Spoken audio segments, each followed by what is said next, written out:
Hey guys, welcome, Mr. Smith's Kitchen. I'm Brian, Mr. Smith. This is my kitchen. If you're new to my channel, welcome. I'm glad you stopped by. Hope you stay for more. If you are returning, awesome. Glad you decided I was worthy of your time.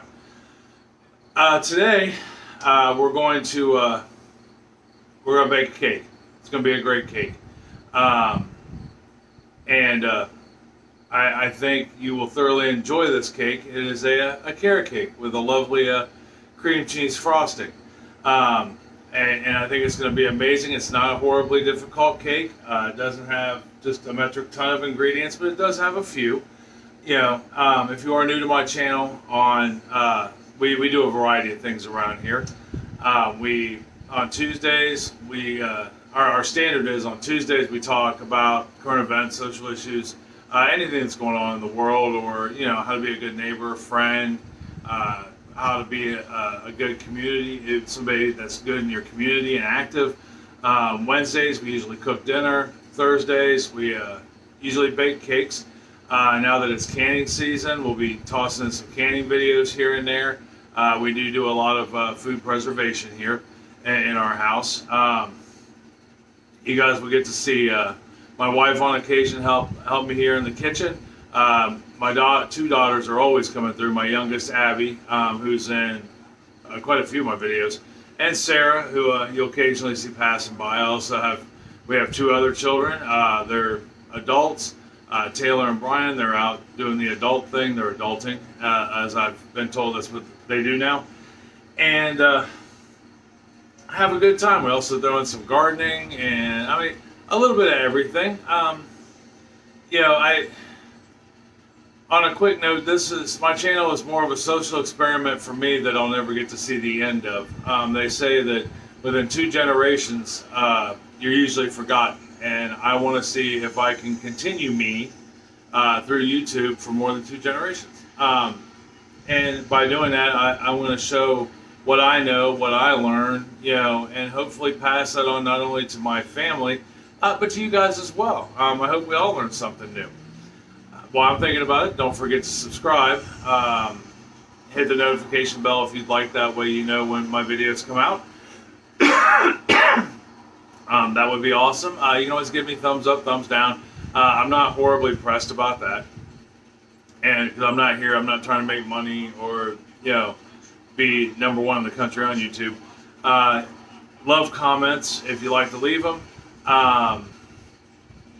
They can be about anything. The only thing I ask is we keep them respectful. Our community has all age groups, and we try to promote happiness and goodwill.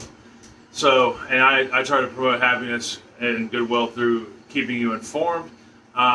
Food always brings happiness. It's a sign of love, at least in our house. And by canning, I know it makes me happy, and it can help save you a little money along the way. So anyhow, let's get started on our carrot cake with the cream cheese frosting.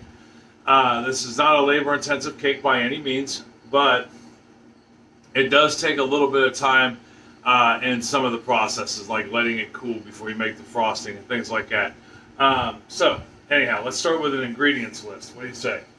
So to make a carrot cake with cream cheese frosting, I have the recipe written down here.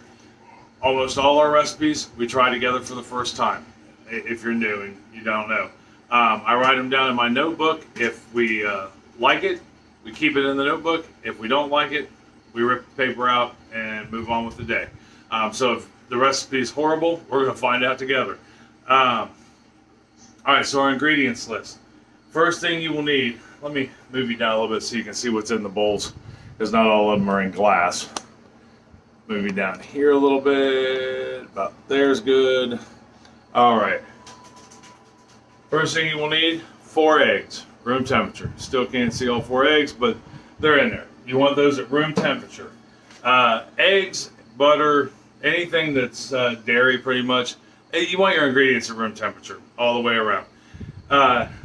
Next thing you will need, 1.5 cups, 300 grams of sugar.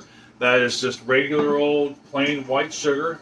Mine happens to be a little lumpy. That's all right, it'll break up.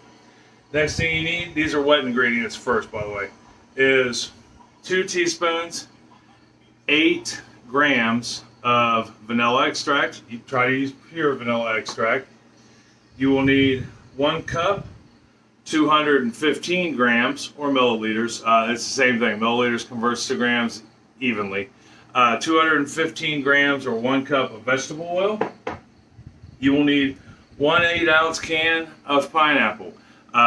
Your favorite type of pineapple. You know, the brand isn't specific, but get the 8-ounce can, and you want to drain any water off of that. You want just the or pineapple juice off of that. You want just the pineapple.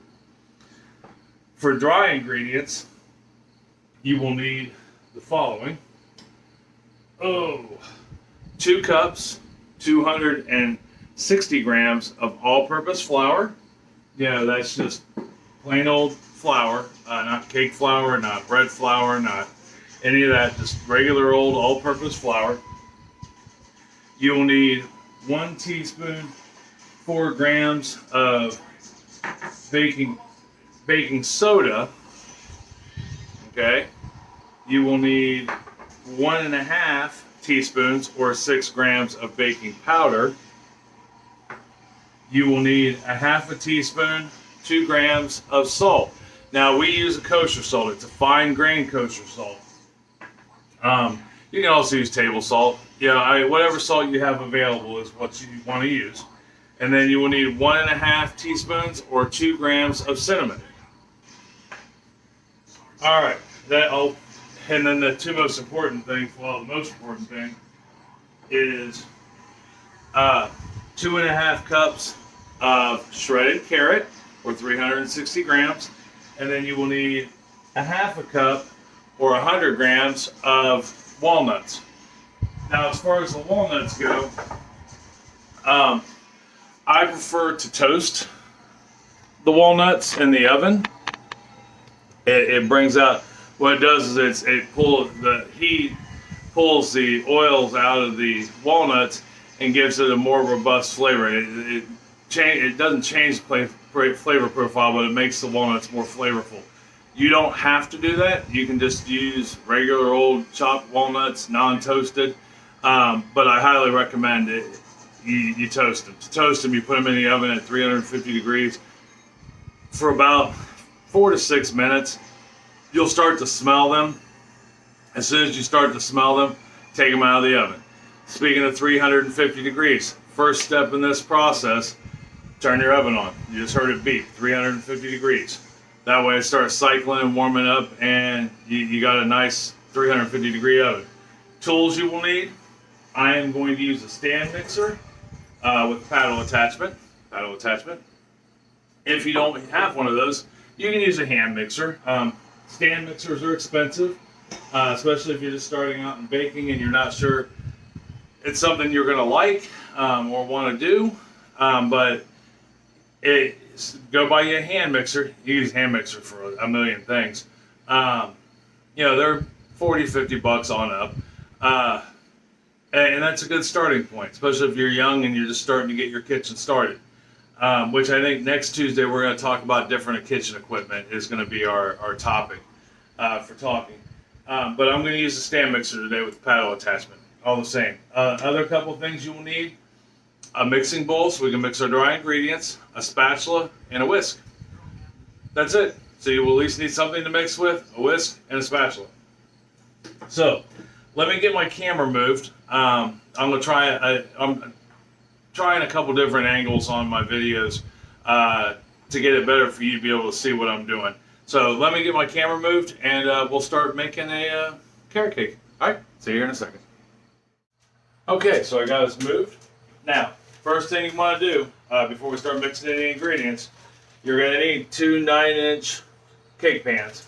Okay, we're going to take, in this case, I'm just going to use a vegetable oil spray. You can use butter, grease, whatever, but you want to go ahead and spray your pan. Okay, and then I cut out a 9-inch round of parchment paper.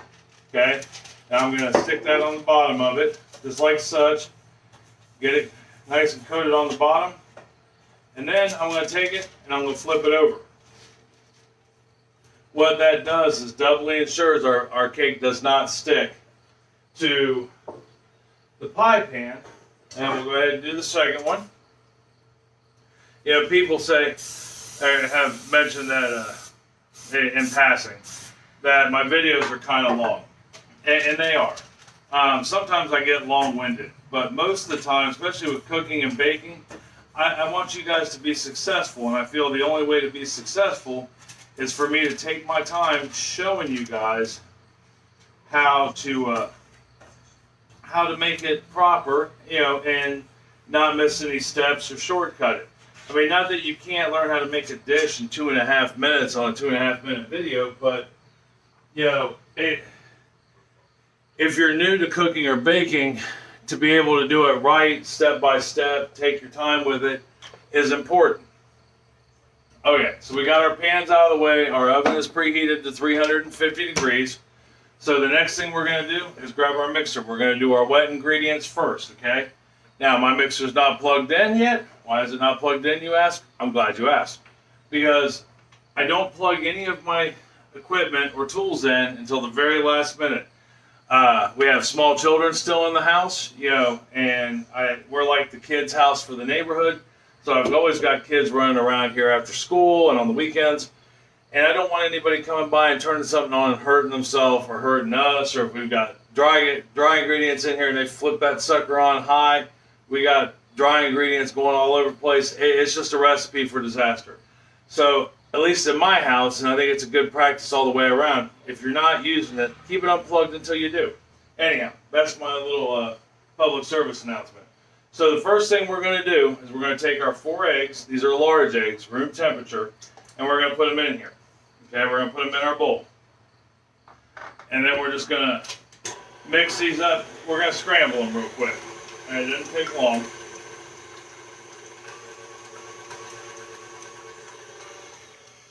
Boom, scrambled eggs. Next thing we're going to add is our sugar.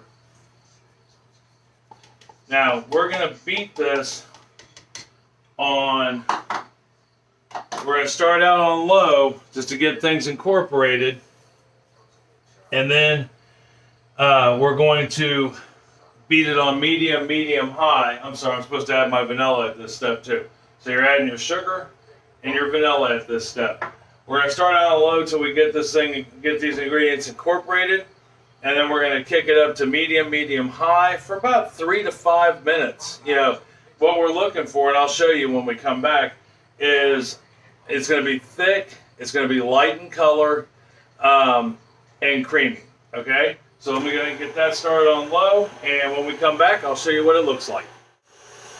Okay. Okay, we've let it be for about 4 minutes. So, and we have changed the consistency of it. So we're going to go ahead and get my paddle attachment cleaned off real quick. And I'll give you a peek into the bowl. That way you can see what it looks like. We went from just having some regular old eggs and sugar in there to nice, creamy, thicker. It's almost got the consistency of an eggnog. But that is what you're looking for right there. You know, it's just got a nice look to it. You know, we've incorporated a little air into it, which is okay. And I need to get a towel, wipe off my mixer, and account for drippage.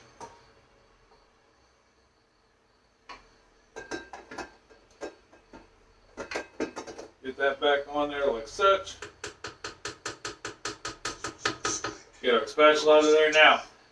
And not so much at the moment because everything's still wet, but you want to occasionally scrape the sides of your bowl and mix things up with a spatula. As good as mixers are, they can possibly, not always, leave a little bit down in the bottom center that hasn't been hit. It's like the dead spot for them. All right, so the next thing we're going to do, we're going to put our paddle back down. We're going to turn this on low, and we're going to drizzle our oil in while it's mixing. Now, you're probably asking yourself, why am I doing it while it's mixing? And I wish I had a good answer for it, but this is what the directions say to do. And so that's what we'll do. I don't know why you'd want to pour it all in at once, but you don't. You'd drizzle it in while it's on low. Okay, so once that gets in there and it's nice incorporated, which didn't take long, I mean, it's already incorporated, we're going to go ahead and we're going to add our 8 ounces of pineapples, drained, and we're going to put that in there, and we're going to incorporate that.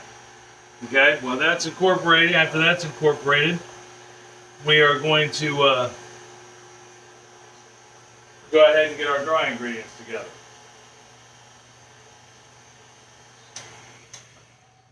All right, so we got that incorporated well. We'll go ahead and scoop that back. So we got room. Now we're going to work on our dry ingredients. So we're going to take our flour. This is super simple. We're going to take our flour, our baking soda, our baking powder, dump it in. Baking soda, dump it in. We're going to take our salt, dump that in. And we're going to take our cinnamon and dump that in. I know, right? I mean, it's not challenging. Dry ingredients usually aren't complex. You know, it's just take your ingredients, put them in, and then that's what you need your whisk for. You want to whisk that all together. Just like such. And you want to get it good. You can also sift this, run it through your sifter to get them combined if that's what you would like to do. You know, if you have a sifter. If you don't, which we do, but I'm using a whisk. I try when I bake, other than the stand mixer. Sorry, I got sci-fi movies playing in the background. I bake and cook to old movies on YouTube. We got it together. So now what we're going to do, now that we've got that mixed together, is we're going to bring our stand mixer back out. Lift our paddle attachment up, and we're just going to simply pour this in, dump the whole thing in to our bowl, just like such.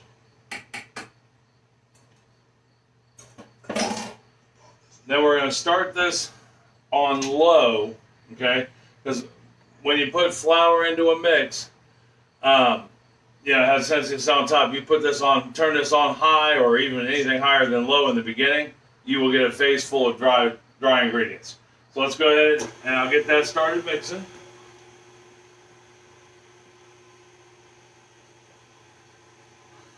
Turn it up a little bit. Okay, so we didn't get it quite incorporated. We're about halfway incorporated, right? About halfway through. You want to go ahead and grab your carrots.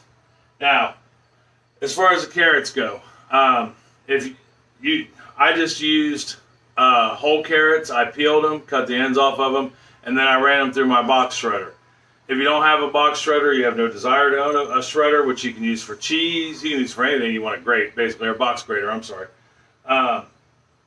You can buy pre-shredded carrots. They're really expensive. For half the cost of a little bag of pre-shredded carrots, you can get a big bag of shredded carrots and shred them yourself, you know, with your box grater. So we're going to pump those in.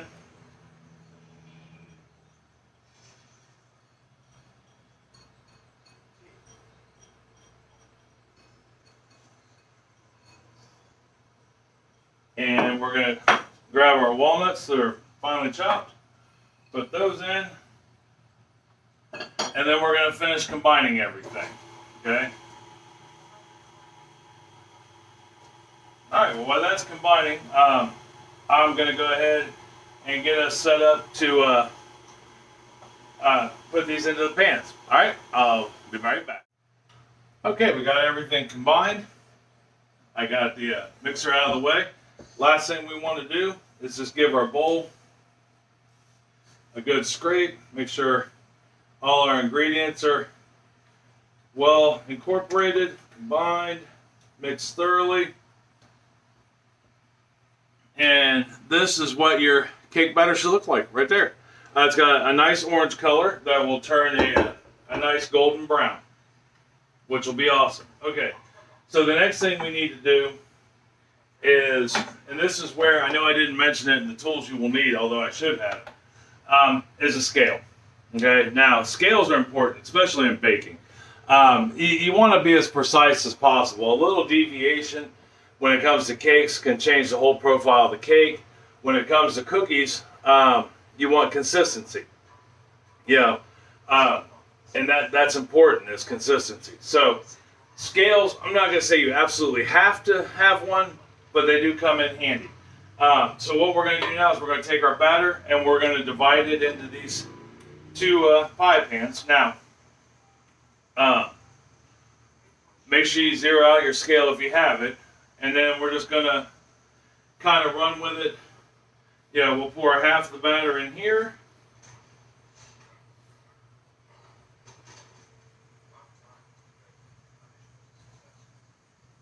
Or what I perceive to be half the batter. And right, 550. Take this one, see if we can get it at 550.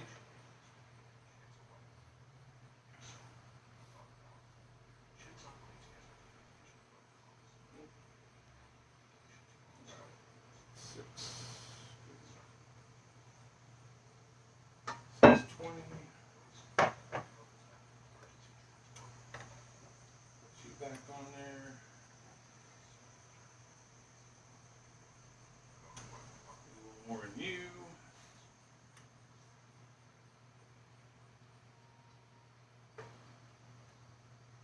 And we'll just put the rest in here.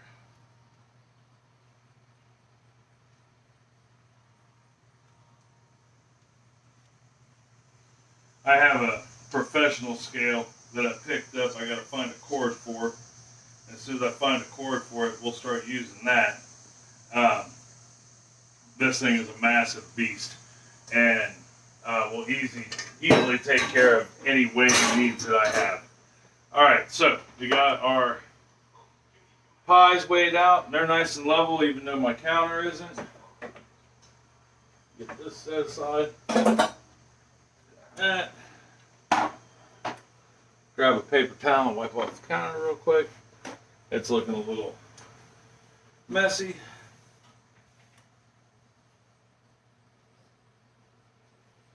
Alright, so our next step is as follows. Let me bring you up here so I can see you. There you are. Alright, so let's talk about baking them. Like I said, we're going to bake them in the oven, 350 degrees. Now, it's a well-known fact that 350 degrees in my oven may not be 350 degrees in your oven. Even if they're the same ovens, built on the same day, on the same assembly line, right next to each other. Something happens with ovens. It may be age, time, you know, whatever it takes.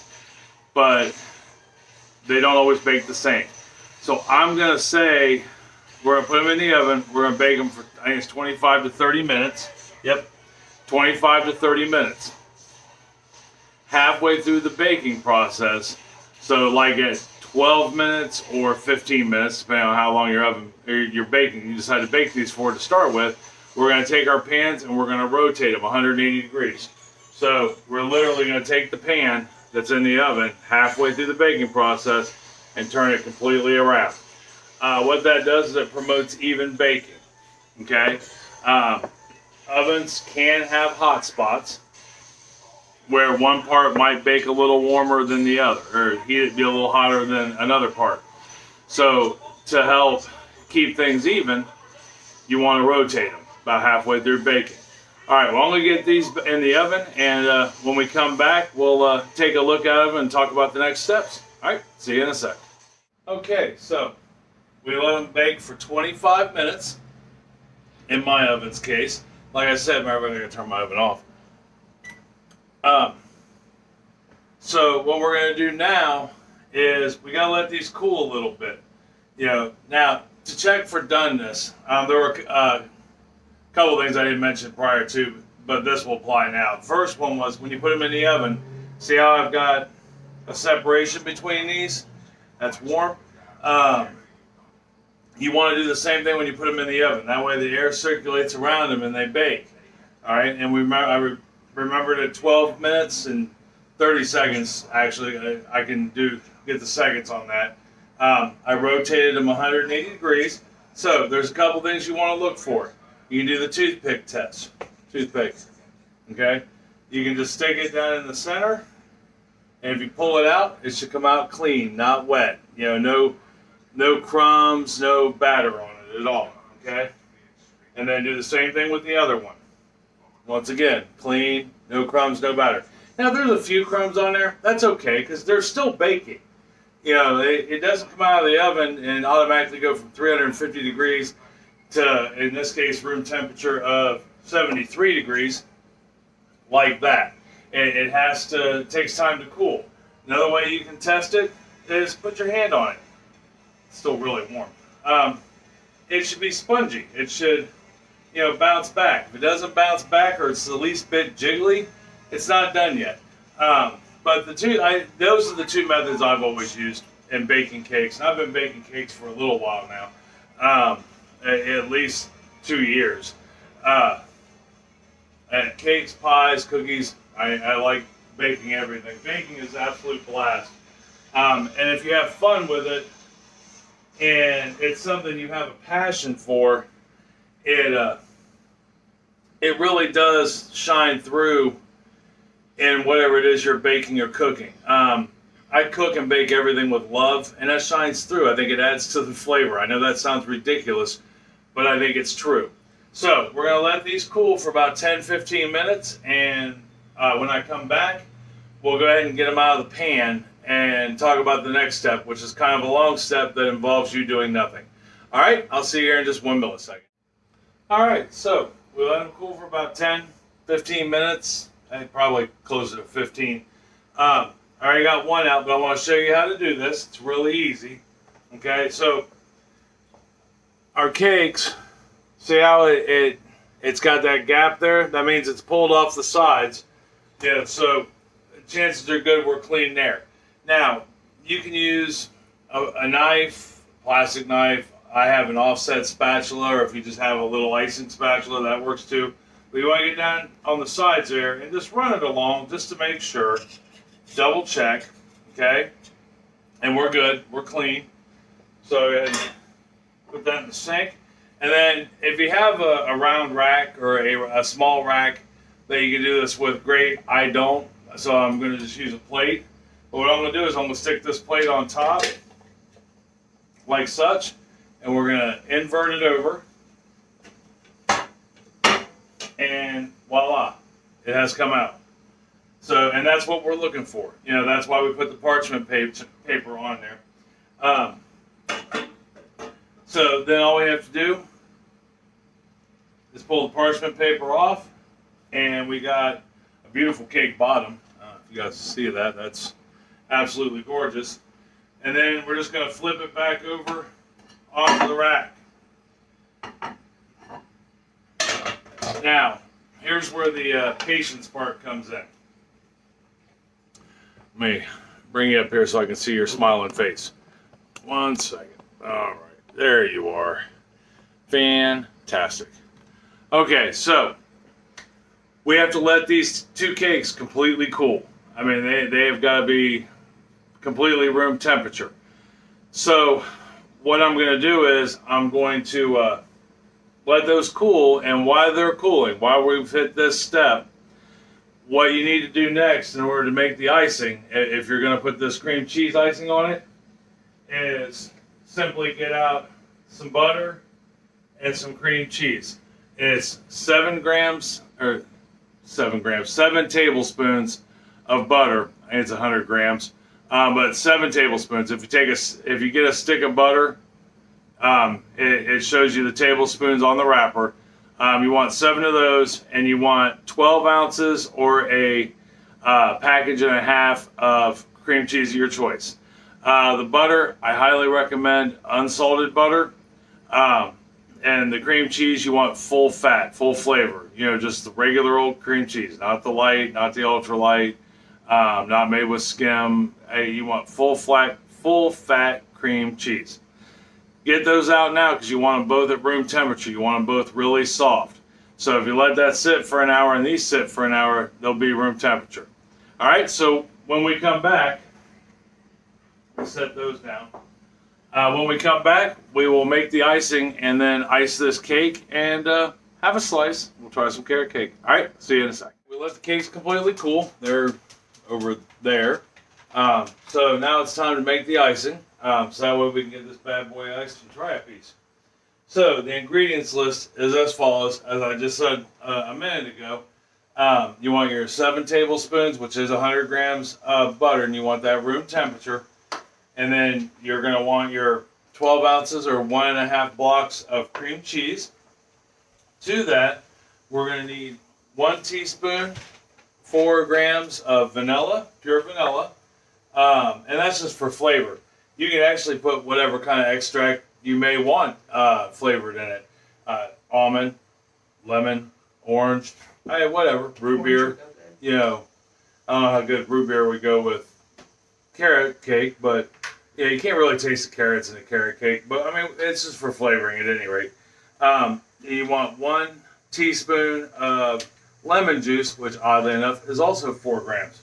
I know this because I weighed it on my scale, which you should buy one if you haven't already gotten one. They're kind of necessary. The last ingredient you will need is 180 grams, 1.5 cups of powdered sugar. Now, powdered sugar you do want to sift, whether it be in a sifter like I have here, or you can just simply use a strainer.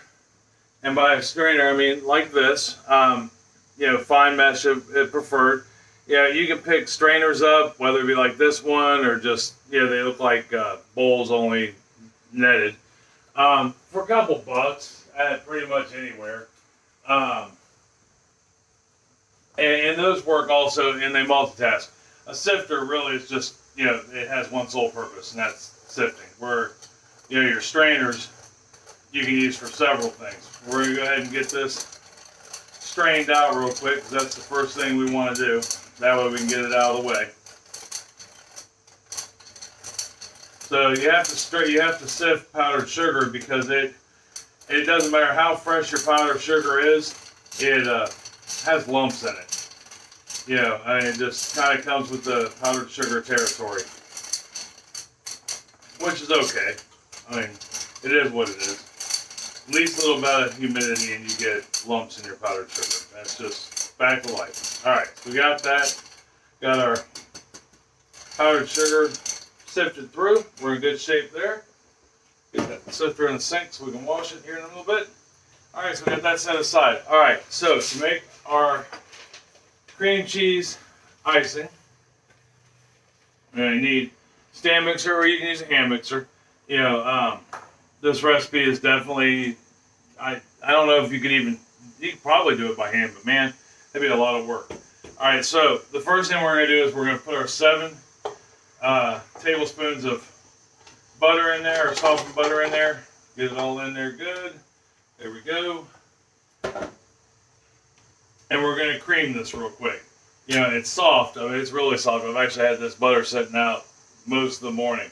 Which, by the way, when you want to leave stuff out to get to room temperature, there are professionals who actually set their stuff out when they go to bed, or the night before. That way they can use it in the morning. It's out for hours. I don't know how for sure that is, but I know they do it at any rate. I leave mine set out for at least 3 or 4 hours sometimes. Things that you're going to leave out for a long time, though, cover them. Eggs, if you leave them set out more than about a half hour or so, they start to get a skim coat on them. Can be a little rough. Milk can be the same way. So anything you leave out for any period of time, longer than, say, half hour, 45 minutes, it's always a good idea to put a lid or saran wrap or something over them so they don't skim over. Butter and cream cheese you don't have to worry so much about. But most other things, put a lid or a saran wrap over them so they don't skim over. All right, so let me get this creamed.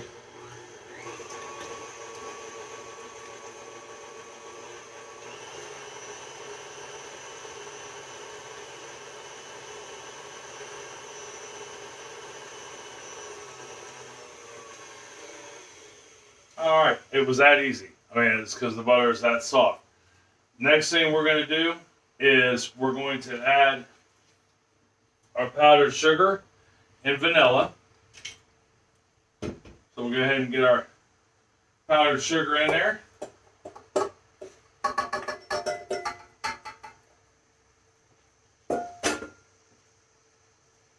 And we should, because it's good practice, and I tell you too all the time, so I should practice what I preach. Get that butter off the sides a little bit. It's okay, even though we got the vanilla in there, or the sugar in there. It's all right. Not gonna hurt anything. Not gonna kill anything. We're gonna mix it all together, right? So, get that off my knuckle. There's that. Next thing, and we also want to add our vanilla at this point. So we've creamed our butter, we've added our powdered sugar, and we're putting our vanilla in there. Now, to mix this, you don't want to start off fast. You start it on a low speed until things start to combine. If I turn this on high right now, it's going to throw powdered sugar everywhere. Once you get it combined, you want to bring it up to a medium speed.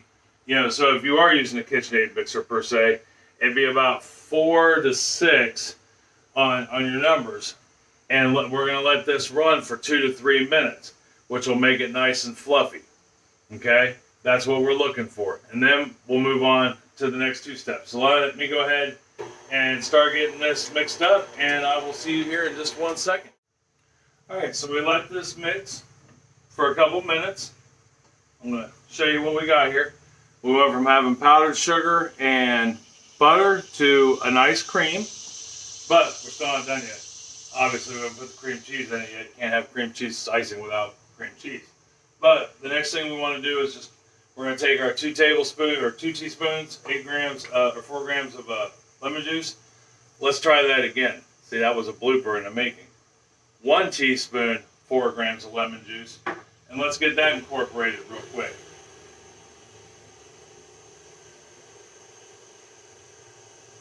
Okay, so we got that mixed in. Doesn't take long, just a little teaspoon. Now, the next thing we want to do is we're going to put our cream cheese in. But you don't want to put it in all at once.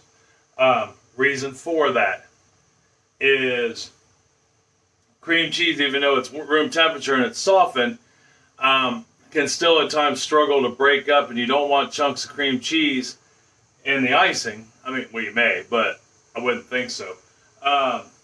So what we're going to do is we're just going to add a little bit at a time.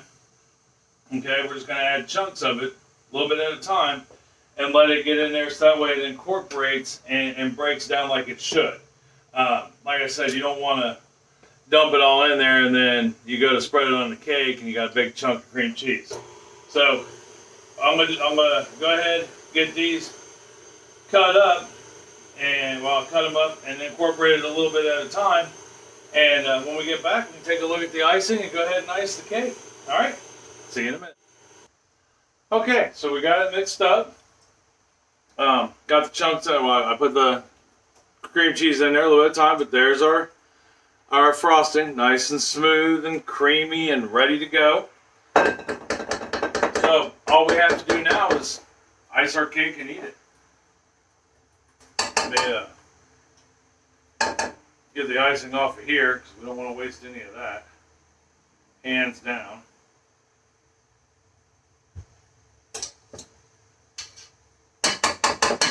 Got that. There we go. Set that there. Put the offset special there. Actually, we won't set that there yet because we're probably going to need it later. Alright, so here's how we ice a cake, or how I ice a cake. I'm sure there's a million ways to ice it, but whatever it takes. Alright, so your options as far as cakes go. See how nice and firm that was, how easy it transferred to the plate? Now, if you have a cake stand, thinking of my college days, a cake stand, now would be a good time to put it on there. We don't have one, but we will be getting one soon. It's on our to-do list. Now, the first layer I put flat side down. Okay, so it's nice and even. What we're going to do is we're going to you can take your spatula, you can, however you want to work it. If you've got a scraper, great. I don't. And you're going to put about 3/4 cup of icing on there. Yeah, just a little bit. I mean, we're not looking for a super thick coat on our cake. And then I am going to use my offset spatula to spread this out. And you can take it all the way to the edge because we're going to ice the outside of it anyhow.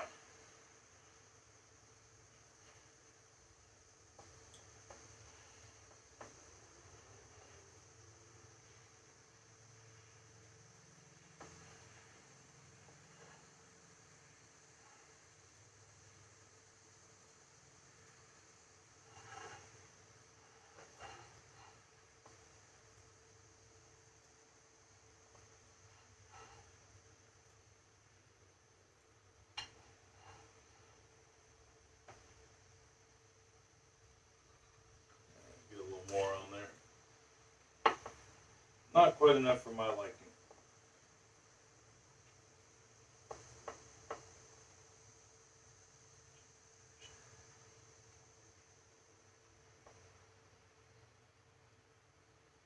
Alright, so we got that on there. Now, here's where you have options. Depending on, I guess it depends on you. You can leave it, say, these are a little crowned, but so you can flip it over so you have a nice flat top, or you can leave the crown up. It's completely up to you. So, I'm going to flip mine over so I have a nice flat top. I've done plenty of cakes where I've just left the crown on. I mean, I'm not selling this cake. You know, we're just going to eat this cake. So, I mean, you want to make it for you and your family and what you think it's going to be like. I mean, I've said that a million times over the years, or over the year that I've been baking on YouTube. You know, so I guess it's just preference. What do you like? This time around, I thought I'd go with the flat top. So what we're going to do now is just take essentially the rest of our icing and stick it on the top here, well, at least a good majority of our icing. Always want to leave a little bit left behind. And you could, if you want, leave the sides bare. That's completely up to you. I am going to ice this entire cake, you know, because that's what we want to do this time around. But you don't necessarily have to. You know, you want to give it a good topping. Now, if you are just going to ice the top, you should be a little neater with it. For sure. And then we're going to hit the sides up. Just like such.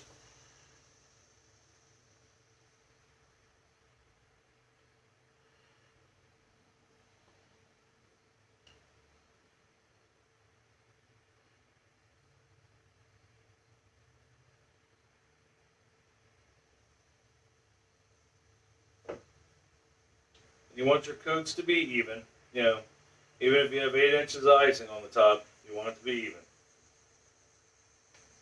Alright, well, I'm going to go ahead and I'm going to finish getting this cake iced. And when I come back, we'll take a look at it and try a piece. Alright, see you in a second. Okay, guys, so I got her all iced up for us. There we are. Now, you're saying to yourself, well, that's not a very smooth icing. And that's okay, because I didn't want it that way. If you do want to smooth it out, I like that homemade look. But if you want that professional, you know, made in a bakery by, you know, a true cake artisan, use a use a scraper, and you can just run it around the sides and across the top. I recommend you do the top first and then the sides, and it'll make it completely smooth. I don't need all that. My family doesn't care either way. They're going to eat it. And like I said, I like that rustic look. That's what our cakes looked like growing up, that my mom made, my grandma made, my great aunt made. Anybody in my family that baked cakes, bam, right there. Important part is how does it taste. So let me grab a plate real quick. I will break out the fine china. Maybe.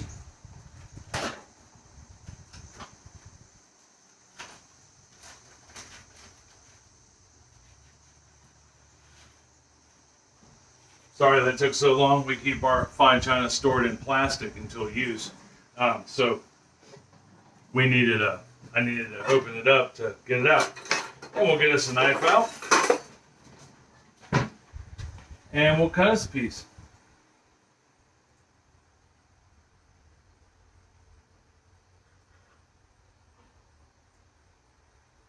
See how she works.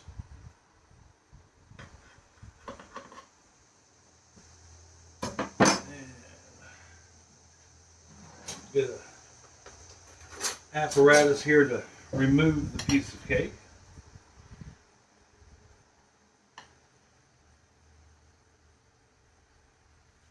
Oh, beautiful.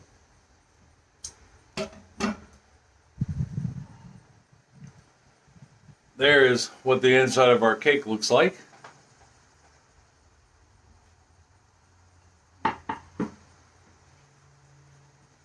And here is our piece.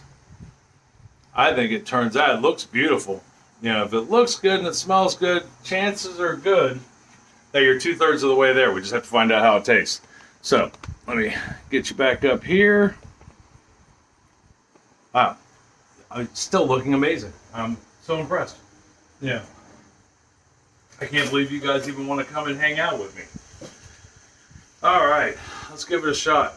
See if it tastes just like I remember it did back in the day. Like I said earlier, it's been forever since I've had a carrot cake, and it just sounded good.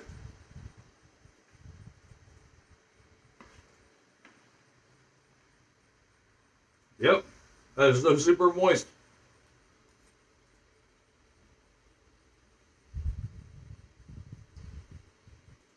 Oh. This is a great cake. It's not even a good cake. It's a great cake. That bad boy is so moist. It is unbelievable. Yeah, and with the cream cheese filling in the middle, especially just lightly in the middle, I don't know about you guys, but cream cheese icing is great. It's one of my favorites, but I'm not a fan, and neither is really my family, of just a metric ton of icing to a little bit of cake. This has got a great bounce, and I'm really impressed with how moist it is. Only because cakes sometimes, when you first make them and you try them, you try them when they're still, they can be slightly warm, and as they sit and cool completely, they can be dry as they sit. Not this cake. I mean, we let it sit for, well, it hasn't seen an oven in almost 2 hours now. Between letting it sit initially, getting it out of the pans, letting it sit for at least an hour, and then the whole icing process, and the a little bit of time here and there that it sat without you guys seeing it on film. It's probably been close to an hour and 45 minutes at any rate. And that bad boy is still moist, tender, and delicious. Not a hint of dryness. So, I highly, highly, highly recommend this carrot cake recipe. It doesn't taste like carrots, just so you know. I mean, it tastes like the sugars and the vanilla and the cream cheese icing. It tastes like the walnuts and, just everything we put in it. You don't really taste the carrot. I think the moisture in the carrot is what keeps it moist. And since we used oil in this recipe instead of milk or butter, for that matter, oil instead of butter in this recipe, you can leave it out at room temperature. Or if you do refrigerate it, if that's your thing. I know we don't have any room in our refrigerator. Of course, this cake's only going to last a couple days. But if you do refrigerate it, it'll stay moist. Butter, when you use butter in a cake and you refrigerate it, the butter gets hard again, which makes your cake turn stiff. By using oil instead of butter, it will allow it to stay moist, even refrigerated.